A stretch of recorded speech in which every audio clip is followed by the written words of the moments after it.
እንዴት ናችሁ? ሰላም ናችሁ? ዛሬ የምናየው እንግዲህ ስለ ኤሌክትሮማግኔቲክ ስፔክትረም ኮንቨርሽን ይሆናል ማለት ነው። እንግዲህ ማንኛውንም ምስል ለመፍጠር ኤሌክትሮማግኔቲክ ዌቮች በጣም ወሳኝነት ያላቸው ነገሮች ናቸው። ስፔሻሊ ቪዚብል ላይት ስፔክትረም እና ኢንቪዚብል ላይት ስፔክትረም ላይ ደግሞ ኤክስሬይ እና ጋማሬን ከዚህ በፊት ያየናቸው ማለት ነው። ሶ ዛሬ የምናወራው ግን እንዴት ነው እያንዳንዱን ጨረሮች ወደ ሌላ ፍሪኩዌንሲ መቀየር የሚቻል የሚለውን ነው። እንግዲህ አፕ ኮንቨርሽን እና ዳውን ኮንቨርሽን ማለት ነው። ሶ አፕ ኮንቨርሽን ማለት ዝቅተኛ ፍሪኩዌንሲ ያለውን ስፔክትረም ወደ ከፍተኛ ፍሪኩዌንሲ ወዳለው ስፔክትረም መቀየር ወይም ደግሞ ዳብሊንግ ፍሪኩዌንሲ ይባላል።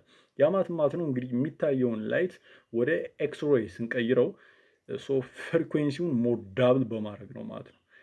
ወይም ደግሞ በተቃራኒው ኢነርጂውን ሎዝ በማድረግ ወይም ደግሞ ጀስት ዳምፕ በማድረግ ጀስት ከከፍተኛ ፍሪኩዌንሲ ወደ ዝቅተኛ ፍሪኩዌንሲ ላይት ስፔክትረም መቀየር ይቻላል ማለት ነው። ይሄኛው ምን ይባላል ማለት ነው?